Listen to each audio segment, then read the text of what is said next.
Okay, so this video is for Thursday, May 7th, and this is the last video on Pythagorean theorem, and it's basically you putting it all together, looking at word problems and being able to use Pythagorean theorem to solve it.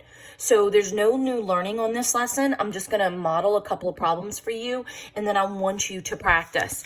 You do not have to do every single worksheet, okay? So in other words, I'm going to be looking at worksheet 2 as the ones that I model, but pick one. Do either worksheet 1 or worksheet 2 or worksheet 3, okay? So you get to pick which worksheet you want. There are extra problems if you need it, but this is applying Pythagorean theorem to real world. When you get into high school and college, you're going to see problems exactly like this because this is how they want you to use Pythagorean theorem. So if you notice, there's no pictures drawn. That's because you need to use your brain to realize, hey, they're talking about a right triangle. Let me draw a model. Let me label that model, and let me use Pythagorean theorem to get my answer. So I want to start with number 2 and not number 1. You could, but number 2 is a more real world example. It says the foot of a ladder is placed 6 feet from a wall. So here's my wall. I know that it's 6 feet. There's my ladder. You can draw a ladder if that makes you feel better. It says if the top of the ladder rests 8 feet up, so that's 8. How long is the ladder? And I'm looking for the ladder length. So a real quick drawing, it doesn't have to be anything crazy, but then I know that it's going to be 6 squared plus 8 squared equals x squared, and I'm going to be able to solve for that. So that's 36 plus 64 equals x squared, which is going to give me 100, and x equals 10.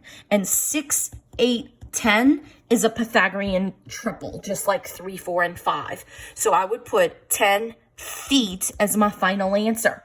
When you're doing these modeling problems, you have to make sure you have that unit labeled as you're working from it.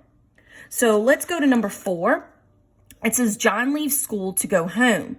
He walks 6 blocks north. So I'm going to mark that. There's the north. Then 8 blocks west. So there's the 8 blocks west. How far is John from the school? So I want to know from where he started. And there you see the hypotenuse take shape because it is opposite the right angle.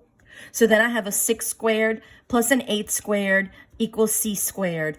And this is going to be 64 plus the 36 equals c squared, which is 100, same as the last one. And I see a 6 and an 8, so I know that it's 10, and I check blocks as my unit. So what you're going to be doing is you're going to be working these problems through. You only have to do one worksheet. So if you have the ability to print, do that. Print the worksheet you want to choose to do. If you want to continue to do worksheet 2, you can. Or you can look through the packet. There's worksheet 1. Or you can choose worksheet 3 to work the problems. But either way, just pick one, work through the problems. Tomorrow, Friday, May 8th, is your Pythagorean theorem test on Elluminate. So access Elluminate and take your test. You'll have one more test to pull up your grade, and that'll be next week with volume.